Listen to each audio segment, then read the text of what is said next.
Bonjour, bonjour, bonjour, mes bien-aimés dans le Seigneur, mes frères et sœurs, na pesi biso mbote na kombo na Yesu Christ mokonzi mobateli na biso. Na pesi merci pour la grâce à sali biso lisu lelo. Azwa lokumu abateli biso na kumisi pour na bomo ina ngai pour na bomo ina bino, mes bien-aimés dans le Seigneur, pour bomo eza très précieux. Et belé balamuka ki balala ki neti biso me balamuki te. Donc vraiment nzambe na biso azwa lokumu na kumisi epe pona nyonso yo azolobela biso pona ba message azo pesa biso. Na sengi merci na bana na nzambe oyo bazali ko comprendre makambo nzambe azotinda nga na sala o bazo soutenir nga na musalo oyo makasi o nzambe apesi nga na sala. Na volonté na nga te me na volonté ya nzambe tika nzambe apambola bino nzamba mona bino et puis molimo nzambe esunga biso na discernement. Molimo nzambe esunga bandeko oyo baza na posa ya ko comprendre message pour apporter bango quelque chose na vie na bango. Nazo sambela vraiment prière na nga mikolo nyonso c'est ça que molimo nzambe esunga bino bandeko, esunga ba frères bien-aimés dans le Seigneur, esunga bino na ko comprendre, na ko discerner ba message oyo. Eza vraiment prière na nga mikolo nyonso po na koki ko ya na ba message ndenge na zo ya nango so bozo comprendre ango te eza pasi po na bino mes frères et sœurs. Donc prière na nga ezali ke nzambe afungola bino miso, afungola bino matoi ya molimo bo comprendre boyoka ye po alobi tokanga motema te so toyoki mongongo na ye et puis afungola biso misu to discerner ba message oyo pesa biso. Donc nzambe na biso azwa lokumu na tiki mama oyo na maboko ya nzambe azala na biso abatela biso abanda na biso message obanda na ebandeli na suka ngai nazala te nga na disparaître puisque nga naza na nga mutu pamba naza na ngai eloko te soki nzambe aponaki ngai te naya liboso na bino ngai pe naya te ngai pe nazala même na bomoi te. Donc tika nzambe azwa place na ye azwa place na ye na ngonga oyo nzambe ye moko asala o motema na ye lingi tika molimo na ye nde elobisanga pardon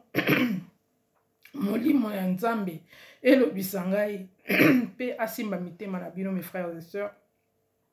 apesa biso discernement na message oyo ye moko nzambe apesi biso na elobeli na ye na langage na ye po langage ya nzambe ezali facilité. Makila na Yesu Kristo ebatela ngai mutu na memi message oyo na bino batu bolanda bana nzambe bolanda message oyo makila ya Yesu Kristo ebatela bino vraiment zala na biso abanda na biso na ebandeli na suka tolobi amen. Donc voilà mes frères et sœurs, mes bien-aimés dans le Seigneur. Bolimbisi pona ba message oyo en fait ezaki message moko o nzamba pesa ki ngai ya ndeko na biso ya mama Adeline ezaki kaka message moko mais apesa yango en deux fois. Donc nazwaki message à liboso na ndoto à liboso nde na lobaki eza deux messages. Après ayo pesa nga l'air na zongi na pongi après prière aye ko pesa nga susu message mususu ya mibale na baki na pesa ba message nyonso ndenge nzambe asengi ngai nzambe ayebisi ngai kende koloba message o puisque ça important pona ba âme ya batu ya ba âme ya bana na ye ezali très important bana na ye ba ye bango za message privé te soki ezaki lika moko personnellement ya ndeko na biso mama Adeline na ngai na pesa epe en privé na pesa ba message ya bato mosusu en privé mais ali message etali corps du Christ etali bana na ye nyonso to. Donc yango nzambe asengai nga na pesa message oyo boye na pesa ngo publiquement ndenge Ephésiens 5:11 eyebisi biso ndenge maloba nzambe etindi biso po etali corps du Christ etali biso nyonso ndenge pe mama Adeline a dénoncaki ba sœur moko boye mibale abengai bango ta téléphone bango ta salela maloba nzambe. Donc ezali bongo soki mutu azo conduire ba pate ya nzambe nzambe atindaka bongo nzambe ko obligé yo apesi biso maloba na ye apesi biso ba ordre. Donc ezali ordre par ordre ya nzambe nde nazo sala boye sinon na osala ngo te sinon kokosela nzambe makambo boye na oza peut-être na vie te eza malamu te bakosela nzambe likambo te mutu akosela nzambe likambo ana malédiction likona ye. Donc yango na pesa message wana katana kinde na lobaki que na continuer yango pona pesa message nyonso esila comme ça nga pe na miso nzambe nga pe na longwe na likambo. Bible zo ebisa biso boya avant na kota la message na livre à Ézéchiel 3. Bible zo ebisa biso na Ézéchiel 3 na verset 17. Bible zo ebisa biso na tanga tamuke kaka po bo comprendre tina oyo nga nazo respecter nzambe.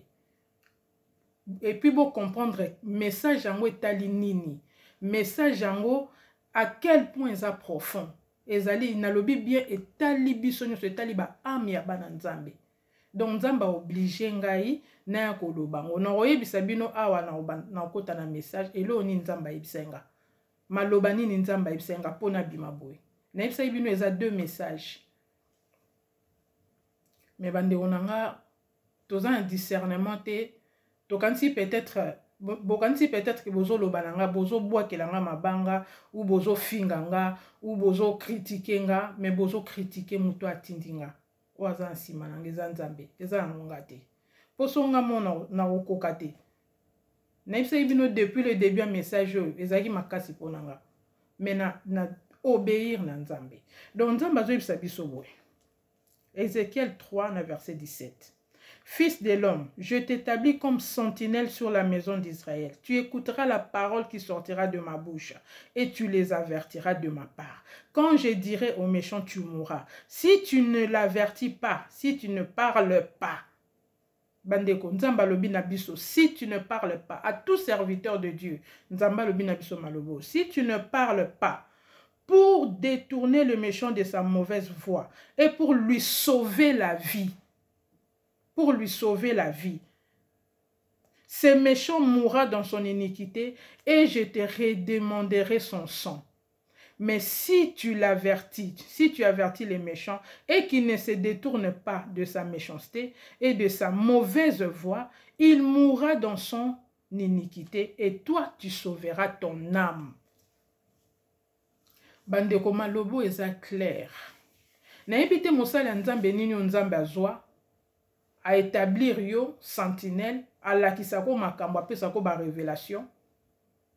Yo bomba yango, yo boya ko kisala yango. Donc boyeli nzambe oteli nzambe mutu makasi. Na ebi serviteur wana te. So vraiment za serviteur nzambe na okamwa. Alors aza mutu moko oya tosa nzambe te nzamba ko écarter na chemin na e. Eza clair. Po akobéir na maloba nzambe te. Po abando mema makila ya batu na maboko na ye. Na makila ya muto yo nzamba zo avertir. Ezaka pona ba amte zape pona muto nzamba tindeli message. Eza d'abord nano pona ye moko pona mama Adeline. Total ba terme oyo ba maloba nzambe a employé te mais total a sens ya likambo. Sens ya likambo ezali ke tangu nzamba lakisaki nyake mama Adeline azo mikuta na place moko ya mabe. Il fallait mama Adeline azala sage aluka nzambe. Toi tout na ngai au moins eza nini. Tant ngana eto nga to sola na ngana bimisa verset oyo ya yebi yepe a dénoncer bato. Alors bien dénoncer bato donc azo respecter maloba nzambe. Donc nga pe na respecter ndenge ya respectaka. Na kokaki kolala pongite na respecter nzambe na ngate je ne peux pas. Na koko sala ngote po na to saka nzambe na zapo na nzambe tout d'abord. Donc na to saki nzambe yango na ye na message oyo. Nde na zolo ba deuxième partie oyo. Yango nzamba la kisingelo msu nzamba la kisinga à part message ya lelo ezati. Soki la kisinga lisusu alobi nanga kende koloba moyen na boyela nzambe ezati. Po soki nzamba zo répondre mama Adeline fois yoka. Tango ko yoka okendo akoluka nzambe ne par rapport à likambo oyo, c'est là qu'elle verra clair. Et nzamba kotika kolakisa bato ba message. C'est clair poso muta zongeli ayoki makambo nzamba zoloba. Na ye a reprendre ya zongi nzamba kolakisa bato supone. Po arobongisa na nzambe na ye. C'est ça le but du message. Et comme ça tout le monde va osala sauver na likambo wana na mabe wana. C'est ça le but du message. Nzamba sala bon po batno so bayoka na ba o bazoyoka bo sambela pona e nanga moko na ye moko pe asambeli ayoki aluki nzambe na orgueil. Bible ezobisa biso l'orgueil précède la chute. Basela nzamba orgueil te. Po ezanga te. Po nzamba atetu moko na yebi te mutu nini akokoka na nzamba. Kanda nzambe mutu moko ya mokili aza nango te. Ata babi osili kaka. Kanda na yo okoka na nzambe te. Nzambe kanda na ezaka mabe. Ye mtakela biso. Donc nga na mikitisi nanga. Na nanga mutu pamba. O nyonso ya oloba Mama Deline. Comme aboyi ko comprendre ngai. J'espère que mbalo peut-être na sambeli ki a comprendre nga. A comprendre message oyo. A comprendre eloko nzamba zo yebisa ye. Na tiki yango kaka na maboka nzambe nga na opesa ka message oyo nzamba pesi ngai. Nzamba zwa lokumu na koti na message. Pona pesa. Donc, l'air na zundo to liboso et katanaki na katendo to liboso esika na bandi osambela l'air nazo fina ba bouton ya tablette wana ezo katana te. Na fini ezo katana te alors na koma paniquer. Mais na remarqué l'air nga nazo fina biloko wana ba mami watana nga na monaki bazaki en action ba osama kam na bango nde na lobaki so bozongeli bo comprendre nde na lobaki. Donc nzamba zotalisa nga siko na deuxième message bande otoza la passion na nzambe basakana na nzambe te. Basakana na nzambe te po makambo na oloba. Naza tellement calme que makambo na oloba. Soki Mama Deline asali nango tembe. Nzambe akokomisa ye esika nzambe moko ya komisa. Naza très sûr na message. Maram nazo lobeza nzambe mtalobi na ngala kisinga patindi ngai na lobango. Pona ye nde na ocholoba na biso nyonso. Alors namoni ba mami atana bazo sala makambo na bango na mai. Nga na koma epanique na makambo na moni na bandiko luka na bima. Nde na bandiko sambela na kati donc ndoto na ezaki lokwa interrompu nzambe mutala musinga lera nazo sambela na oki na komi essoufflé nzamba la musinga na fungoli miso. Lera na fungoli miso na réaliser que oui na wuti pena na komona kosala ndoto moko ya mabende na lobaki na première vidéo. Na bandiko sambela lera na sambeli na sisi prière nanga. En tout cas, na boyaki kondima na lobaka na boyaki ondima. Po na yebisi nzambe la kisanga lisusu. Na sumukaki na bina nzambe la kisanga lisusu. Po ni na lobi na sumukaki po na comprenaki que c'est un message. Na yebi ndenge nzamba la kisanga ba message nga na lotaka la nga bandoto te ya bo po nzamba loba na ngai tango établir nga lobi na ko lakisa yo makambo. Tu connaîtras la vérité t'affranchira. Et ça alliance na nzambe na comprenant qu'il y a quelque chose on nzamba à l'action mais na Mama Deline c'était toza surprise ti wapi ngamu na oza la surprise ti wapi alors ça là qui le kola nazaki choqué na bin non nzambe non nzambe la kisanga lisusu nzambe après na sali prière na nga na vandaki mwa mingi nazaki choqué après na eko zonga na pongi nzamba pesinga profond sommeil lisusu na lali nde nzamba zo la kisanga boye nzamba banjo la kisangai ba mami wata na pesa nanu ndoto o nzamba la kisinga ninga la kisinga après na opesa maloba o nzamba pesinga donc discernement elo ni nzamba lingia loba c'est ça le discernement après na lali nzamba banjo la kisangai ngai moko na bimi nesika wana donc na komi esika msusu na komi neti libanda nazo tambola tango nazo tambola na otambola na makolo mais soudain natali na sima nanga namoni camion moko donc ba camion babenga citerne ba camion citerne wa minene milai wana ba camion ezaka milai citerne bandeko toyebi yango camion moko ya mulai donc na ebite ndeni nga na se retrouvaki na liboso ya camion donc nzamba zo la kisanga fait moko il fallait salama mais lenga nazo tambola liboso nazo tambola camion ni apparaître na sima nanga mbala moko ngaler natali bandeko nanga na moni une sirène na moni sirène et eza na kati ba sirène na monaki na mona na kati ya mai wana na moni sirène wana aye donc en fait nga na yeba te ke ba sirène ba kokoma na hauteur wana neti na likolo en l'air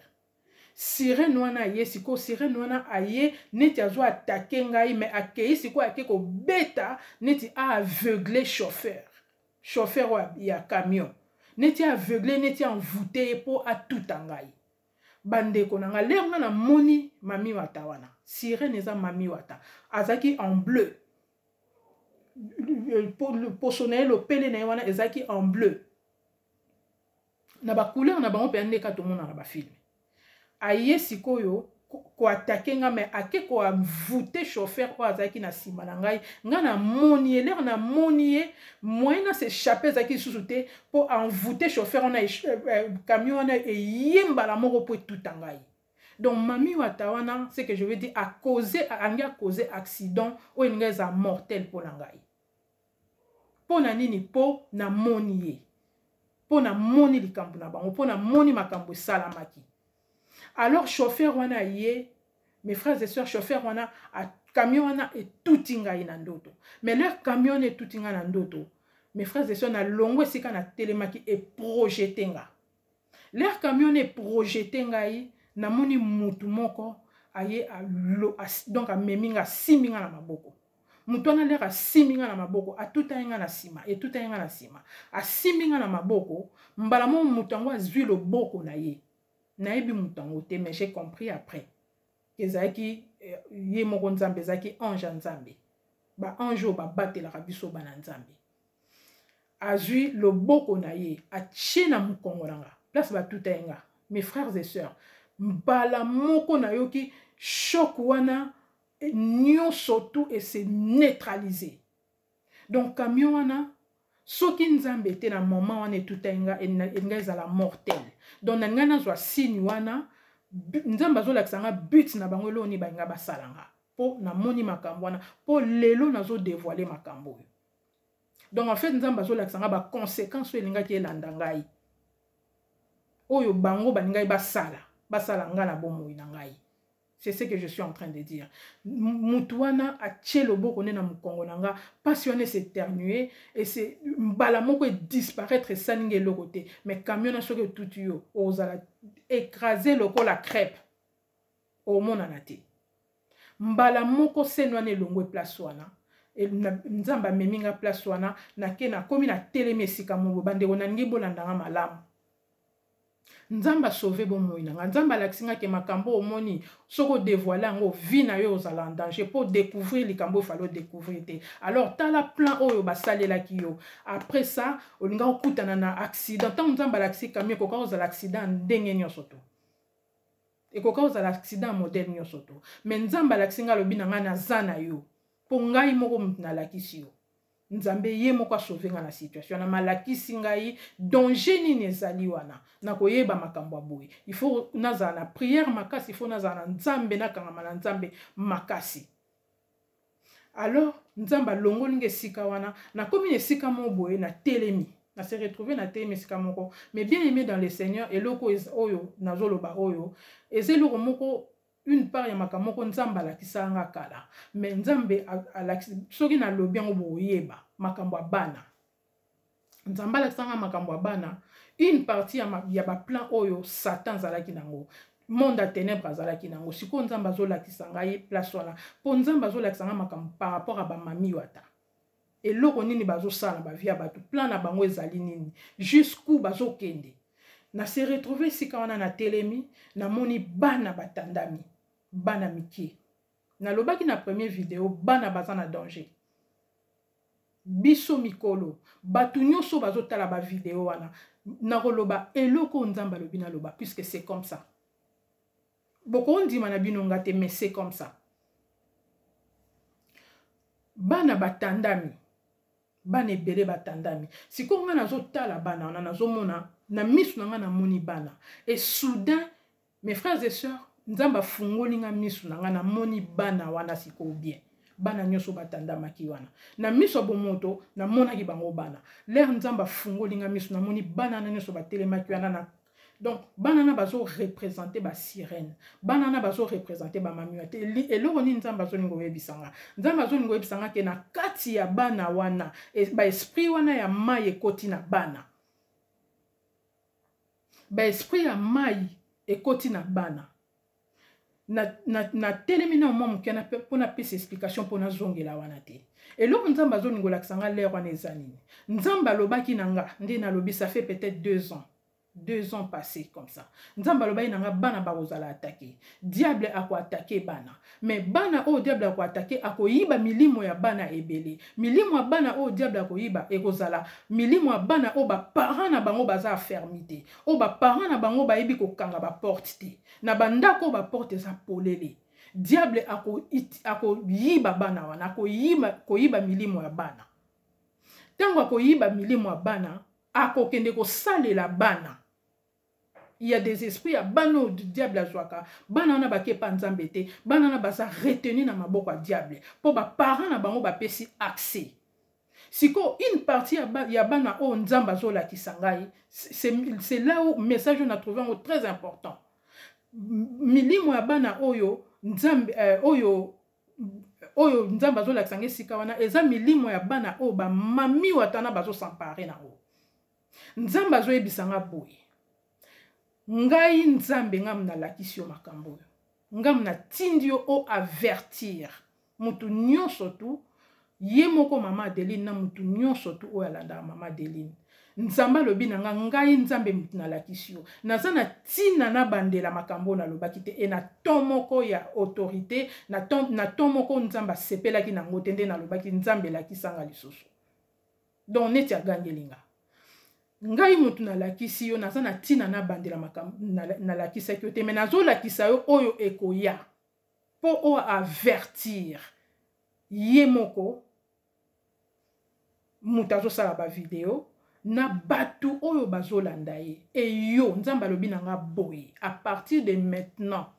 okolanda lisusu bavideo na ye te po ntango fini okoti na kati directement ndenge se retrouver na kati ozalaki na kati okoti na kati ya alliance wana alors batu nyonso oyo bazotala bavideo na ye bana na bango oyo diable lokola aza na plein ya kozwa bana akozwa bana ebele mususu bakozala na servitude ya basirene wana yango ozomona basirene na kati ya bana ozomona basirene ya minene na nzoto ya bana basirene ya minene ya mikolo ya minene na kati ya banzoto ya bana mike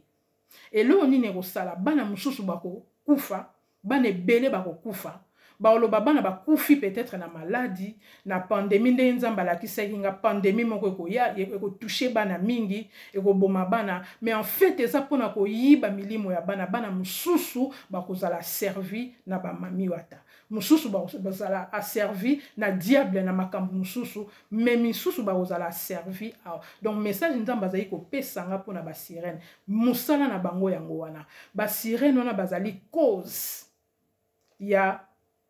bakoti na bandako ya bato po nalobaki mingi nalobaka likambo ya tele biloko nyonso toutiliza eza spirituel mpo moto asala mabe akosala mabe même na photo na yo même na image na nga ndenge azomona boye so naza nzambe abatelaka nga te natambola na kobanga nzambe te moto akosalanga mabe eza te okutana na moto okotala filme ozotala video ya moto osali alliance na ye eza point de contact télévision ba vidéo oyo tozotala ezali mbala moko kokota na contact na monde moko boye soki moto wana aza na monde moko spirituel ya nzambe te directement osali alliance na monde na ye directement okoti na monde na bango oza na ntina ta oke osone na ndako na ye kaka ndenge otalaka ye nzambe alakisi nga eloko wana nga mona moni yango elekeli nga bamami wata na kati ya nzoto ya bana bamami wata wana bana wana o bamami wata bakoti na kati deja mami wata eza na mukolo bavia bamilimo ya mai eza mukolo eza mwana muke bamema stérilité bana mususu na kati wana akozala kufite mususu akufi bazwi molimo ne e bana ebele diable a programmé aboma bango bana ebele bakokufa mais bana mususu milimo wana ekova na kati na bango baza bana oyo baozala babotaka te ana problème ya accouchement ana problème ya bamari de nuit bafemme de nuit ndenge moko na mikolo obandolota bamari de nuit obandolota bafemme de nuit ezali par rapport ya basirene des eaux wana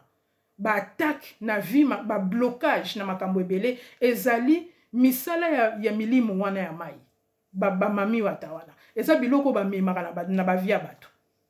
obando sala ba songe moko ya bongo bandoto moko ya bongo ya ba mari de nuit ya ba femme de nuit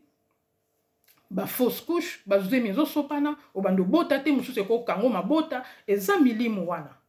sikoyo mosusu ekolanda na baparent mpe eza cause ya badivorce ebandolanda na bana wana mosusu mwana mosusu akokola apres omoni mwana akomi kolakisa ba caractère moko bizarre peut-être à bas âge akomi na elateli moko mabe akomi na caractère moko mabe ou bien akomi impoli ou bien mwana akomi mutu makasi ozoyeba place euti te mwana akomi impoli eza biloko wana biso moko sikoyo baparent na kotala biloko tozotala nde tozomema wana bandako na biso explication claire nzambe apesaki ngai yango wana atalisi nga bana wana sikoyo ngai nazokamwa sikoyo c'est comme si nzambe atindi nga lobi sambela mpona bana na bengana milimo wana na ndoto na sentir yango mais l'air nalingi na s'approcher mais bien aimé dans le Seigneur mutu moko abimi na nsima mutu aza makasi le diable en personne abimi neti na nsima nga natelemi boye nazotala namoni mutu moko abimi na nsima nzambe abina nga tala eloko mutu wana osala mutu wana sikoyo aye nzambe abimisaki mpona mona abandi kopresente bana bamami wata ya mikie bajoue mais bien aimé dans le Seigneur makambo nazoyebisa bino na banga nzambe makasi nakoki koya kokosela nzambe mpona kokosela mama Deline te na kokosela nde nzambe bakosela nzambe makambo te abimisi bajoue ya mikie donc à sentir que eza baprière oyo nazoloba bosala mes frères et sœurs bozo makambo ala légèreté boyoka makambo nzambe azoloba so bolingi mama Adeline bobondela mpona mama Adeline nzambe azolobela ye nzambe azobenga ye nga nasali devoir na nga nasukoli maboko na nga nyonso ekoya nyonso to akokoloba to bino kokoloba mes frères et sœurs nga nalobi gloire à ces dieux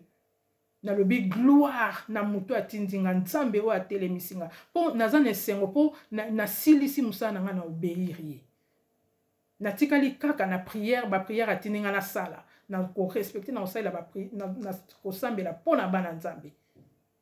mpo na bana surtout bana baza déjà plein ya diable ezalaki depuis kala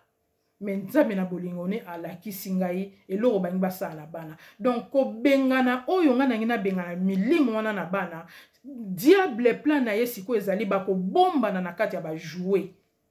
namoni mpenza bapupe aye na bapupe ya balopele bapupe kaka oyo bana basala nango basirene wana misusu ya basirene ya banoir ya bacouleur abandi kopresente yango na bana mpo asentir ke nzambe alingi abengana milimo wana bamami wata wana oyo bakoti na kati ya bana milimo oyo evandi na kati ya bana evandi ekovanda te evandi mais bien aimé dans le Seigneur alingi sikoyo apresente bana bajoue elingi olakisaka bajoue oyo eza na kati ya ndako bana oyo baza na bajoue na bandako baparent bonéglige message oyo nzambe azopesa te bosambela mpona bajoue ya bana si d'ailleurs bajoue nyonso eza bamami wata mes frères et sœurs bolongola ngo na ndako eza kaka conseil nga nazopesa bino eza même pas obligation eza choix na bino nga namemi message oyo nzambe ayebisi nga nakomisi yango napesi explication claire na oyo nzambe apesaki nga oyo etikali nzambe ye moko akosala message oyo ezali mpona kokondane mama Adeline te bozo comprendre te ngai te eza nzambe moto azolobela ye kita ye akende pa nzambe aluka nzambe atuna nzambe asola na nzambe soki ayebi makambo oyo te eza ngai te ngai nayebi mpe eloko te donc nga namemi kaka message ndenge nzambe apesaki nzambe abetisi te mpo na bana alakisaki nga yango akonfirme nga kote mosusu oyo bakozwela bana diable akoya kozwa mwana no te aya simbi na liboko yo ozomona te akokotela na nzela likambo akokotela na nzela moko boye porte moko soki eza polele diable akokota diable akoprofite na situation ndenge aprofite na situation oyo tomona nanu te totala nanu mama Adeline te totala nanu ye te ye moko ayebi likambo na ye mais soki ye ayebi likambo te alors il y a une grande porte qui est ouverte porte moko monene eza ouverte oyo efungwami oyo ezozwa ezomema baame ya bana nzambe ezokende yango eloko nzambe abeteli trompete yango wana eloko nzambe atie stop yango wana tolingi bana na biso tolinga bana na biso baame na bango ezala perdu te un jour mpe mwana no akoli vie na ye eza bien te mpo lelo oyoki message nzambe avertir yo tosala yango mpona bana na biso ata so biso tomilingi te nyonso to ekoleka mes frères et sœurs me baame na biso baame ya bana na biso message nzambe alakisaki ngai yango wana natenaki napesa yango esila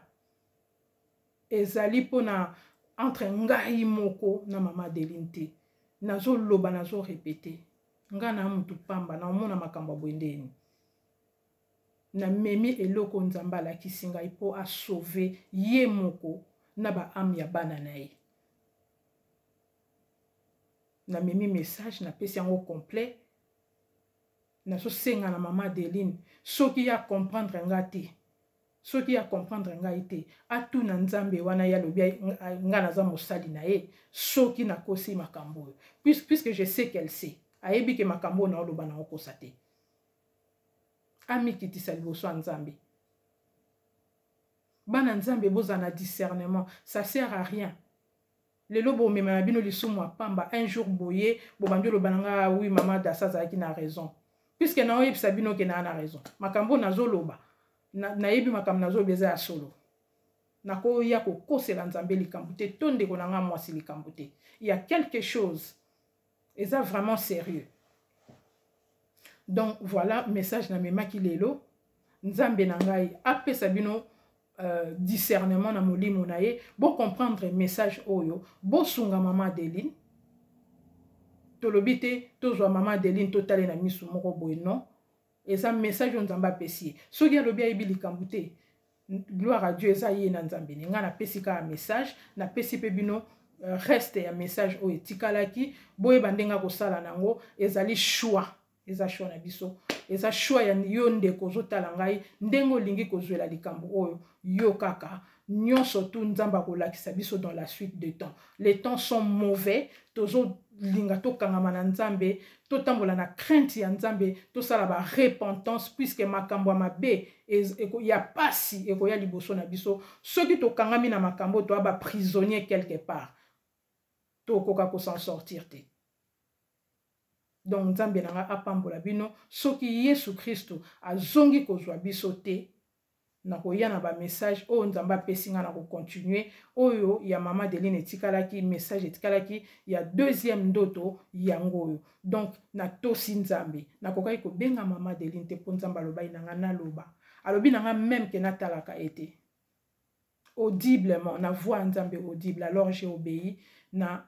ba commandement ya nzambe recommandation na ye na obéir yango na salaki ndenge nzambe alobaki nanga. Donc Dieu vous bénisse nzambe azala na biso tokaboli message mosusu très prochainement. Au revoir.